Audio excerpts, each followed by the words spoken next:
Pemirsa masih tetap bersama kami di Happy Parenting bersama Mas Anies Baswedan, Mendikbud 2014-2016. Mas Anies, tema kita hari ini pendidikan sebagai eskalator ekonomi.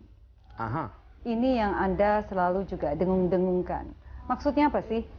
Anda katakan bahwa pendidikan sebagai sumber yang paling salah satu utama untuk kita. Ya, jadi begini. Saya menyebutkan pendidikan sebagai eskalator sosial ekonomi, tepatnya yang saya sebut. Ada sosialnya, betul. Jadi, pendidikan itu mencerahkan, pendidikan itu membukakan wawasan, pendidikan itu menumbuhkan karakter. Secara mikro, per individu itu begitu. Orang yang terdidik itu nampak dari perilakunya, kata-katanya, pikirannya, karena dia mengalami exposure pada pengetahuan, pada kebiasaan, pada sikap moral. Itu pribadi. Nah, di sisi lain, konsekuensi dari itu, dia akan bisa memiliki kontribusi pada masyarakat yang lebih baik. Kontribusi itu yang kemudian dinilai dalam bentuk reward, apresiasi. Apresiasinya dalam bentuk status sosial maupun status ekonomi. Karena itu, seseorang yang misalnya dari kampung yang sama, yang satu belajar sampai SMP, yang satu belajar sampai SMA, maka umumnya status sosial ekonominya akan beda. Juga berbeda. Yang bisa meneruskan perguruan tinggi beda lagi.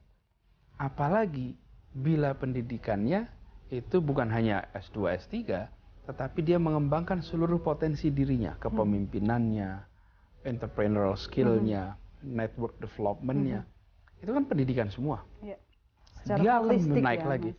Jadi saya sama membayangkan pendidikan itu kayak eskalator. Eskalator itu adalah kita masuk di pendidikan itu terbawa ke atas secara sosial ekonomi. Apalagi jika dia kerja keras, leadership baik, dia akan terbawa lebih cepat lagi. Eskalator itu artinya tangga berjalan. Tangga berjalan, dia naik di situ akan terbawa ke atas. Itu sebabnya saya sering mengatakan siapa dididik apa hari ini menentukan akan duduk di mana besok. Itu menentukan sekali. Kalau kita di mobil nih, di mobil ada supir. Yang membedakan saya duduk di belakang dan supir duduk di depan apa sih? Takdir katanya, kalau kebanyakan kita tanya. Betul, kita menyebut takdir. Apa sebenarnya? Kalau kita lihat etnis sama, suku sama, bahasa sama, bedanya umumnya level pendidikan. Level pendidikan yang menyebabkan berbeda. Datang ke sebuah restoran yang melayani dan dilayani, level pendidikan. Bekerja di mana level pendidikan. Karena itu cita-cita, keinginan saya. Saya ini sebenarnya bukan seorang yang belajar ilmu pendidikan, Mbak Novita. Saya ini master bidang public policy. I know. Doktor saya itu bidang public policy. Bahkan master saya itu fokusnya pada kebijakan nilai tukar rupiah. I'm a monitor economist. Kemudian what happened you become Mendikbud 2014-16 ya? Ya, tapi saya justru karena saya belajar ilmu ekonomi, saya membandingkan antar negara, di situ saya ketemu jawabnya. Semua bangsa yang maju adalah bangsa yang investasinya pada pendidikan, pada kualitas manusia. Kualitas manusia, bukan kualitas sumber daya manusia. Kalau kita menyebutnya sumber daya manusia, kita menempatkan manusia semata-mata sebagai sumber daya. Karena itu saya nggak pernah pakai nama istilah SDM, nggak pernah.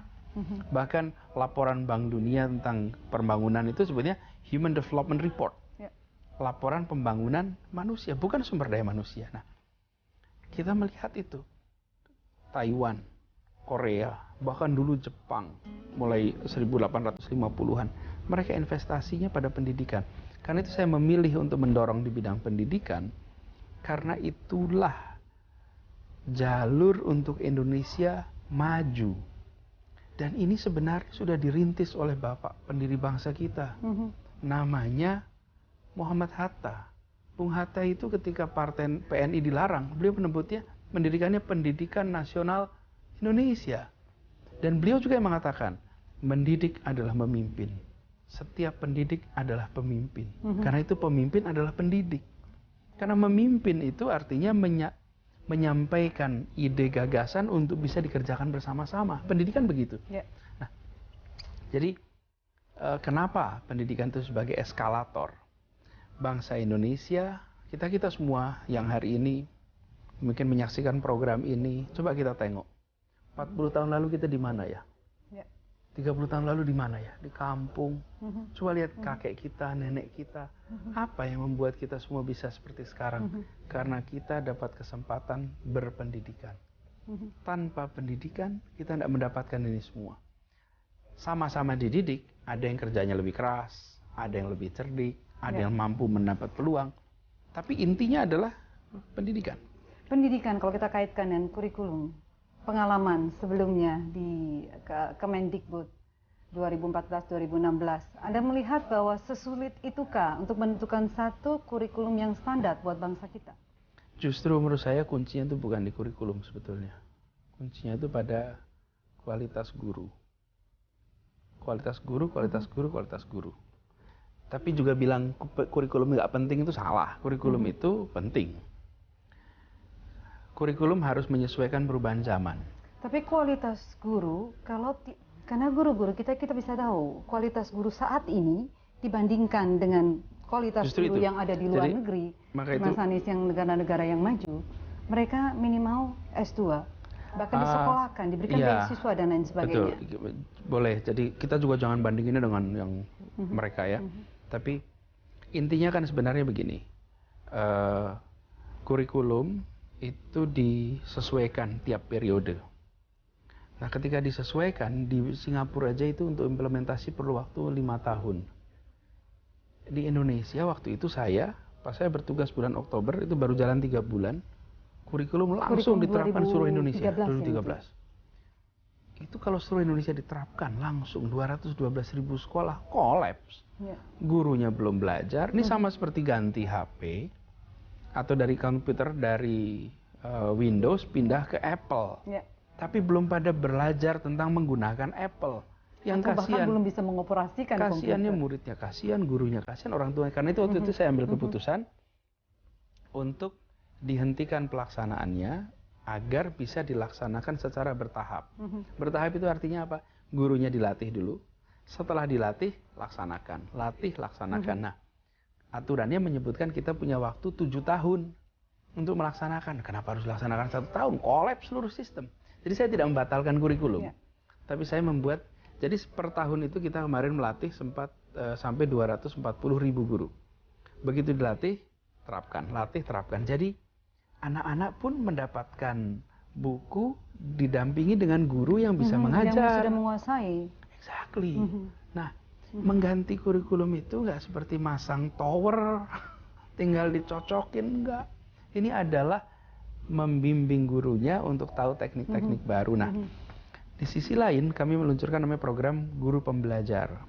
Guru Pembelajar itu mengajak para guru untuk belajar terus-menerus, karena mendapatkan gelar tentu baik. Tapi yang lebih penting adalah sebenarnya dia menguasai materi dan menguasai komponen pedagoginya dengan baik. Kalau itu bisa dilakukan, maka guru, apalagi guru itu belajar dari sesama guru, itu kita coba fasilitasi, maka proses belajar anak-anak akan lebih baik. Jangan sampai kita sekedar mengejar jumlah title gurunya. Gelarnya S2, S3, ikut training. Tapi sebenarnya mutu pembelajarannya nggak berubah. Karena kita harus ubah adalah mutunya. Wah, Mas Anies, sebenarnya waktunya nggak bisa 1 jam diberikan buat Mas Anies Baswedan untuk bicara tentang pendidikan saja sebagai eskalator sosial ekonomi. Kayaknya harus 2-3 jam. Sebagai penutup, Mas Anies Baswedan, Anda sekarang kita tahu sedang mencalonkan diri sebagai calon gubernur untuk Pilkada DKI Jakarta. Ada mimpi apa yang ingin dikejar setelah tidak di Mendikbud? Ya, jadi saya ketika diundang untuk menjadi calon, mereka berdasarkan survei dan lain-lain, saya mengatakan saya bersedia. Kenapa? Karena saya ingin agar lebih banyak lagi dari kita yang mau terlibat dan mau ikut mewarnai, apalagi di Jakarta. Saya merasa kalau kita bicara di dunia pendidikan, Jakarta ini salah satu tempat yang punya sumber daya paling besar. secara anggaran Jakarta itu kira-kira 6 juta rupiah per anak per tahun. Di tempat lain nggak ada yang bisa sebesar itu. Itu dari dana lokal saja ya, belum dana dari pusat. Dari dana APBD, dari dana daerah saja. Dana daerah itu Jogja hanya 500.000. Nusa Tenggara Timur hanya 36.000 per anak per tahun. Jadi, nyatakan kualitas pendidikan di sini harus tingkatkan. Tapi visi yang coba kami dorong adalah kita ingin memajukan kotanya dan membuat warganya bahagia. Karena kota maju saja, kalau kita tidak perhatian kebahagiaan warga, masalah.